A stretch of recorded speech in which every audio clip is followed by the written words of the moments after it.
જય શ્રી કૃષ્ણ મિત્રો, આ વિડીયોમાં સાંભળશો તેરસની તિથિએ કરાતું પ્રદોષ વ્રતની વિધિ, તેનું મહાત્મ્ય અને કથા વાર્તા। મિત્રો, પ્રદોષ વ્રત હંમેશા સૂર્યાસ્ત પહેલા 45 મિનિટ અને સૂર્યાસ્ત પછીના 45 મિનિટના સમયને પ્રદોષ કાળ કહેવામાં આવે છે।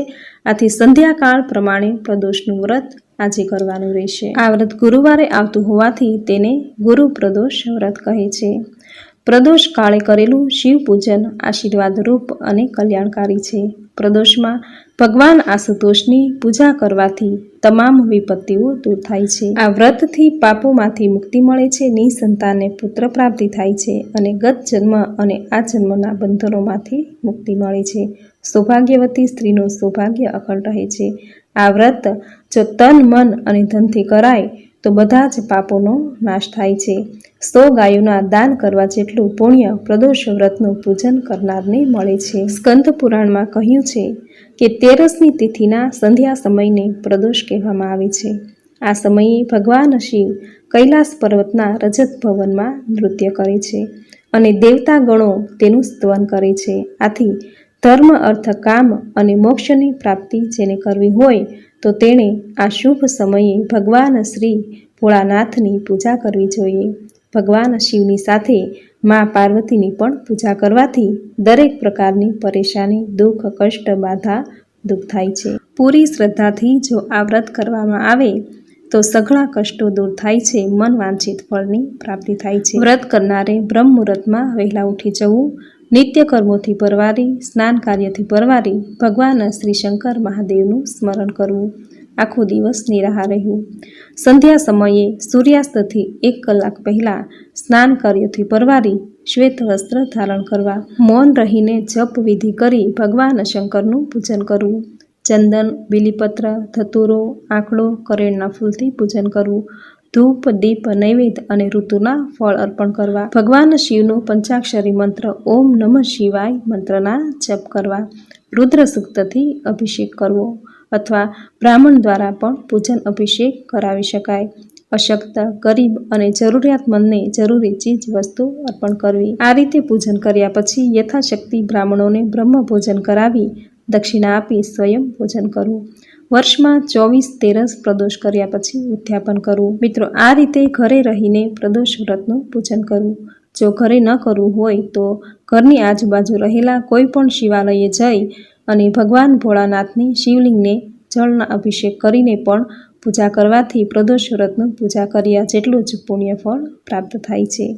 શિવ પૂજન કરતી વખતે કંઠમાં રુદ્રાક્ષની માળા પહેરવી, ભસ્મનું લેપન કરવું, આ દિવસે આખો દિવસ સાત્વિક ભોજન કરવું, પારકા ઘરનું અન્ન ખાવું નહીં, આખો દિવસ ભગવાન શિવના પંચાક્ષરી મંત્રનો જપ કરવો। જપ કર્યા પછી પ્રદોષ વ્રત કથા સાયંકાળે સાંભળવી, અંતમાં આરતી કરવી અને નૈવેદ્ય ધરાવી સમગ્ર પરિવારમાં પ્રસાદ વહેંચવો। આ રીતે પ્રદોષ વ્રતની પૂજા કરી અને વ્રતની કથા જરૂર સાંભળવી। જો તમે પ્રદોષ વ્રતની પૂજા કે કંઈ ન કરી શકો તો કથા સાંભળવા માત્રથી જ, ભગવાન ભોળાનાથને 1 લોટા જળ ચડાવવા માત્રથી જ પ્રદોષ કર્યા જેટલું જ પુણ્ય ફળ પ્રાપ્ત થાય છે। તો મિત્રો, આ હતું પ્રદોષ વ્રતનું મહાત્મ્ય, પૂજન વિધિ। અને હવે સાંભળશું ગુરુ પ્રદોષ વ્રતની કથા। એક સમયે રાક્ષસ રાજા વૃતાસુરની સેનાએ દેવતાઓ પર હુમલો કર્યો। ભીષણ યુદ્ધ થયું જેમાં અસુર સેનાનો પરાજય થયો। જ્યારે વૃતાસુરને આ વાતની જાણ થઈ તો તે ગુસ્સે થઈ ગયો અને તેણે પોતે યુદ્ધનો નિર્ણય લીધો। તે ખૂબ જ પ્રપંચી હતો। તેણે એક વિશાળ રૂપ ધારણ કર્યું। આ જોઈને બધા દેવતાઓ ડરી ગયા।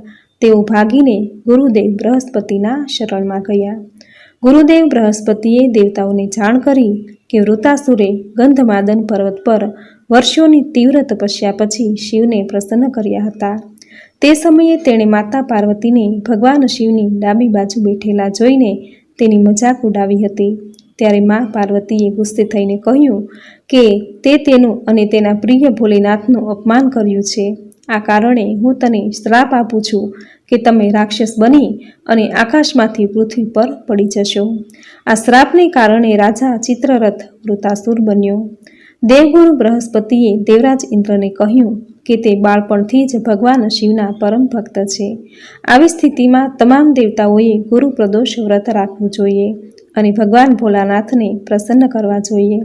દેવગુરુએ આપેલી ઉપવાસ પદ્ધતિને ધ્યાનમાં રાખીને ઇન્દ્રદેવે નિયમ પ્રમાણે ગુરુ પ્રદોષ વ્રત શરૂ કર્યું. આમ જેઓ ગુરુ પ્રદોષ વ્રત રાખે છે, ભગવાન શિવની પૂજા કરે છે, તે તેના દુશ્મનો પર જીત મેળવે છે. ભગવાન શિવની કૃપાથી શત્રુઓને હરાવવામાં તેને સફળતા મળે છે. બીજી કથા એવી છે કે એકવાર પવિત્ર ગંગા તટે ઘણા ઋષિમુનિઓ લોકોના કલ્યાણ માટે ભેગા થયા. તેટલામાં ત્યાં શ્રી સુખજી મહારાજ હરિકીર્તન કરતા કરતા પધાર્યા. તેને શૈનક આદિ ઋષિમુનિઓએ સાષ્ટાંગ દંડવત નમસ્કાર કર્યા અને આસન પર બિરાજમાન થવાની વિનંતી કરી.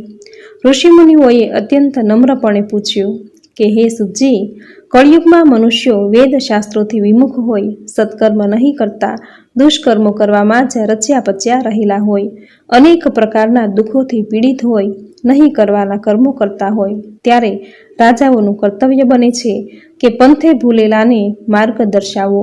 તો કળિયુગમાં ભગવાન આશુતોષ શંકરની કૃપા કઈ આરાધના કરવાથી થાય છે?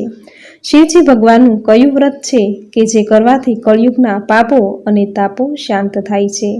ત્યારે સુતજી બોલ્યા, હે શૈનક આદિ ઋષિઓ, તમે ખરેખર ધન્યવાદને પાત્ર છો. તમારા વિચારો ઉત્તમ છે. જગતના કલ્યાણને માટેના વિચારો પ્રશંસાને પાત્ર છે. તમારા હૃદયમાં પરહિતની શ્રેષ્ઠ ભાવના રહેલી હોવાથી તમને ધન્ય છે. ભગવાન શિવનું પ્રદોષ તેરસનું વ્રત આ કળિયુગમાં દરેક મનુષ્યે કરવું જ જોઈએ. આ વ્રત ભગવાન શંકરે મા પાર્વતીને કહ્યું હતું અને વેદ વ્યાસજીએ મને કહ્યું હતું. આ વ્રતના પ્રભાવથી મનુષ્ય સંતોષી અને સુખી થાય છે. વ્રત કરવાથી બધા જ પાપોનો નાશ થાય છે. આ વ્રતના પ્રભાવથી વિધવા સ્ત્રી અધર્મથી દૂર રહે છે અને પરિણીત સ્ત્રીઓનું સૌભાગ્ય અખંડ રહે છે, અમર રહે છે. વાર પ્રમાણે જો વ્રત કરવામાં આવે તો તેનું ફળ અનેક ગણું પ્રાપ્ત થાય છે. દરેક વાર પ્રમાણે પ્રદોષ વારનું મહત્વ અલગ અલગ હોય છે. જો રવિવારે પ્રદોષ આવતો હોય તો તેને રવિ પ્રદોષ વ્રત કહે છે. રવિ પ્રદોષનું વ્રત કરવાથી આયુષ્યની વૃદ્ધિ થાય છે અને સારા આરોગ્યની પ્રાપ્તિ થાય છે. જો પ્રદોષ સોમવારે આવતો હોય તો તેને સોમ પ્રદોષ વ્રત કહે છે. આ વ્રત કરવાથી ઈચ્છિત ફળની સિદ્ધિ થાય છે.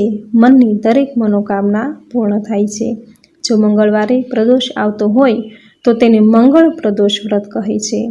આ વ્રત કરવાથી અસાધ્ય રોગ કે કોઈ પણ દવા કરવા છતાં પણ જો રોગ દૂર થતો ન હોય તો મંગળ પ્રદોષનું વ્રત કરવાથી રોગોમાંથી મુક્તિ મળે છે અને સ્વાસ્થ્યની પ્રાપ્તિ થાય છે. પ્રદોષ જો બુધવારે આવતો હોય તો તેને બુધ પ્રદોષ વ્રત કહે છે. આ વ્રત કરવાથી સર્વે મનોકામના સિદ્ધ થાય છે. ગુરુવારે જો પ્રદોષ આવતું હોય તો તેને ગુરુ પ્રદોષ વ્રત કહે છે. આ વ્રત કરવાથી શત્રુઓ પર વિજય પ્રાપ્ત થાય છે. શત્રુના વિનાશના હેતુ માટે ગુરુ પ્રદોષ વ્રત કરવામાં આવે છે. આ વ્રત જો શુક્રવારે આવતું હોય, પ્રદોષ શુક્રવારે આવતો હોય તો તેને શુક્ર પ્રદોષ વ્રત કહે છે. આ વ્રત કરવાથી સ્ત્રીઓનું સૌભાગ્ય અખંડ રહે છે અને તેના ઘરમાં સુખ, શાંતિ, સમૃદ્ધિની પ્રાપ્તિ થાય છે. આથી દરેક સ્ત્રીઓએ તેના સૌભાગ્યની પ્રાપ્તિ માટે, ઘરની સમૃદ્ધિ માટે શુક્ર પ્રદોષનું વ્રત જરૂર કરવું જોઈએ. જો વ્રત શનિવારે આવતું હોય તો તેને શનિ પ્રદોષ વ્રત કહે છે. શનિ પ્રદોષ વ્રત કરવાથી પુત્રની પ્રાપ્તિ થાય છે. જેને સંતાનની પ્રાપ્તિની ઈચ્છા હોય, પુત્ર પ્રાપ્તિની ઈચ્છા હોય તો તેણે શનિ પ્રદોષનું વ્રત કરવું જોઈએ, તો તેને અવશ્ય પુત્ર પ્રાપ્તિ થાય છે. આ મનોકામના પૂર્ણ કરવા અને કામના સિદ્ધિ માટે વાર પ્રમાણે પ્રદોષ વ્રત કરવામાં આવે છે. ભગવાન ભોળાનાથ અને મા પાર્વતીની કૃપાને પ્રાપ્ત કરવા માટે, મનોકામના પૂર્ણ કરવા માટે દરેકે આ પ્રદોષનું વ્રત જરૂર કરવું જોઈએ. મિત્રો, તમારાથી જો પ્રદોષ વ્રત ન થઈ શકે, વ્રતની પૂજા કે ઉપવાસ ન થઈ શકે તો દર મહિનાની ત્રયોદશી કે જેને તેરસની તિથિ કહેવાય છે, આ તેરસના દિવસે ઘરની આજુબાજુ રહેલા શિવાલયે જઈ ભગવાન ભોળાનાથને એક લોટો જળ અર્પણ કરી પ્રદોષની વ્રતની કથા સાંભળવી. આમ પૂરી શ્રદ્ધાથી ભગવાન ભોળાનાથને એક લોટો જળ ચડાવી મા પાર્વતીના દર્શન જરૂર કરવા. મા પાર્વતીના દર્શન કરી સ્તુતિ, મંત્ર, પ્રાર્થના જે કંઈ આવડતું હોય તે કરવું. જો કંઈ ન આવડે તો ઓમ નમઃ શિવાય મંત્રના જપ કરવા અને મનની મનોકામના ભગવાન ભોળાનાથ અને મા પાર્વતીને વ્યક્ત કરવી. આમ પ્રદોષના દિવસે ભગવાન ભોળાનાથની મા પાર્વતીની પૂજા કરવા માત્રથી જ, કથા સાંભળવા માત્રથી જ પ્રદોષ કર્યા જેટલું જ પુણ્યફળ પ્રાપ્ત થશે. મા પાર્વતી અને ભગવાન ભોળાનાથની કૃપા પ્રાપ્ત થશે. મનની મનોકામના પૂર્ણ થશે. આવું પવિત્ર પાવનકારી ગુરુ પ્રદોષ વ્રતની વિધિ, તેનું મહાત્મ્ય, ઉપાય અને ગુરુ પ્રદોષ વ્રતની કથા તમે પૂરી શ્રદ્ધાથી અંત સુધી સાંભળી, જે સાંભળવી તમને જરૂર ગમી હશે. તો વિડીયોને લાઈક કરી કોમેન્ટમાં જય ભોળાનાથ, જય મા પાર્વતી જરૂર લખજો. ચેનલ પર નવા છો તો ચેનલ સબસ્ક્રાઈબ કરી બાજુમાં બેલ આઇકન પ્રેસ કરી દેજો, જેથી આપણા આવતા દરેક નવા વિડીયોની નોટિફિકેશન તમને મળતી રહે. તો ફરી મળીશું આવી જ નવી ધાર્મિક માહિતી, નવી ધાર્મિક કથા સાથે. ત્યાં સુધી આપ સૌને મારા જય શ્રી કૃષ્ણ.